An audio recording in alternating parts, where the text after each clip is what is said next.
ಪ್ರಶ್ನೋತ್ತರ ಅವಧಿ ಅಂತ ಕರೆದಿದ್ದಾರೆ.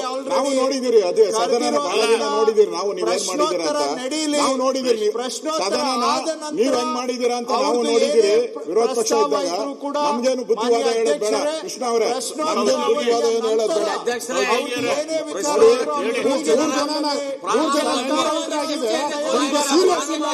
ಸರ್ಕಾರಕ್ಕೆ ಸೀರಿಯಸ್ ಇಲ್ಲ ಅಂತ ಹೇಳಿ 3 ಜನ ಎನ್ಕೌಂಟರ್ ಆಗಿದೆ.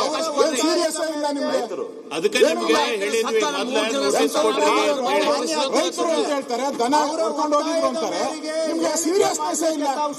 ತಮಿಳುನಾಡು ಮುಖ್ಯಮಂತ್ರಿ ಅವರು ಸ್ಟೇಟ್ಮೆಂಟ್ ಮಾಡ್ತಾರೆ, ನಿಮ್ಗೆ ಸೀರಿಯಸ್ನೆಸ್ ಇಲ್ಲ.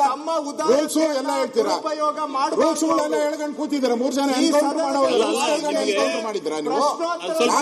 ಎನ್ಕೌಂಟರ್ ಮಾಡಿದ್ರೆ ವಿಷಯ ಇದ್ರು ತದನಂತರ ತೆಗೆದುಕೊಳ್ಳೋದು ಇದು ಒಂದು ಸಂಪ್ರದಾಯ ಇದೆ. ಪುಸ್ತಕದಲ್ಲೂ ಕೂಡ ಅದೇ ಇದೆ. ದಯವಿಟ್ಟು ಅವರು ಸಹಕಾರ ಕೊಡ್ಲಿ. ಅವಕಾಶ ಮಾಡಿಕೊಡು, ನಿಯಮವಾಗಿ ನಡ್ಕೋರಿ. ಅಲ್ಲ, ನಿಮ್ಗೆ ಪರಿಹಾರ ಸಿಗ್ಬೇಕಾ?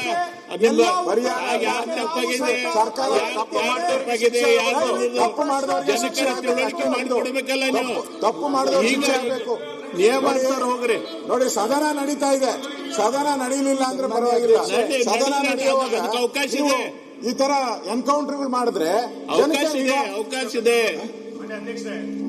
ಅಲ್ಲ, ನಾ ಈಗ ಅವಕಾಶ ಕೊಡಂಗಿಲ್ಲ. ನಾನು ಯಾರಿಗೂ ಮಾತಾಡಕ್ಕೆ ಅವಕಾಶ ಕೊಡಂಗಿಲ್ಲ. ಇಲ್ಲ, ಅವಕಾಶ ಕೊಡಂಗಿಲ್ಲ ನಾನು.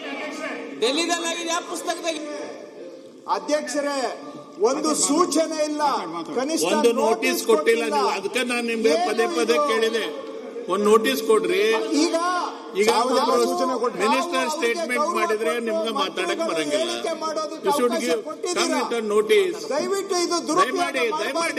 ದಯಮಾಡಿ ಸುನಿಲ್ ಅವ್ರ, ದಯಮಾಡಿ ನಿಮ್ಗೂ ಎಲ್ಲ ನೀವೆಲ್ಲ ಕಾಯ್ದೆಯನ್ನ ಅರ್ಥಿದ್ದೀರಿ. ಮಾನ್ಯ ಅಧ್ಯಕ್ಷೆ, ನಾನು ನಿಯಮದ ಪ್ರಕಾರ ನಿಮ್ ಗಮನ ಸೆಳೀತಾ ಇದ್ದೀನಿ. ಮಾನ್ಯ ಸಚಿವರು ಸ್ಟೇಟ್ಮೆಂಟ್ ಮಾಡಿದ ನಂತರ ನಿಯಮದಲ್ಲಿ ಏನ್ ಹೇಳ್ತಾ ಇದೆ? ಮಾನ್ಯ ಸಚಿವರು ಸ್ಟೇಟ್ಮೆಂಟ್ ಮಾಡಿದ ನಂತರ ರಾಜ್ಯಕ್ಕೆ ಸಂಬಂಧಿಸಿದಂತೆ ಹೆಚ್ಚಿನ ಮಾಹಿತಿಯ ಪಡೆಯುವ ಉದ್ದೇಶಕ್ಕಾಗಿ ಪ್ರಶ್ನೆಗಳನ್ನು ಕೇಳಲು ಸದಸ್ಯರಿಗೆ ಅನುಮತಿ ನೀಡಬಹುದು ಅಂತೇಳಿ ನಿಯಮಾವಳಿ ಪುಸ್ತಕದಲ್ಲಿ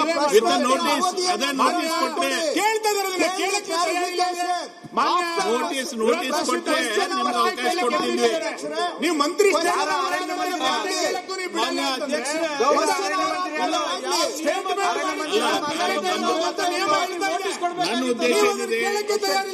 ನನ್ನ ಉದ್ದೇಶ ಏನಿದೆ, ಯಾರಿಗೆ ನ್ಯಾಯ ಸಿಗಬೇಕಾದ್ರೆ ಒಂದ್ ನಿಮಿಷ ಯಾರು ಕೊಡಕತ್ತಿಲ್ಲ.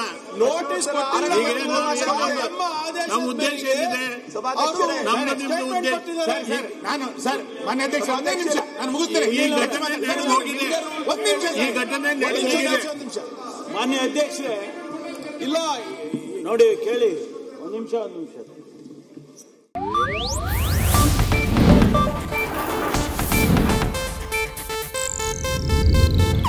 ಇದು ಏಷ್ಯಾನೆಟ್ ನ್ಯೂಸ್ ನೆಟ್ವರ್ಕ್ ಪ್ರಸ್ತುತಿ.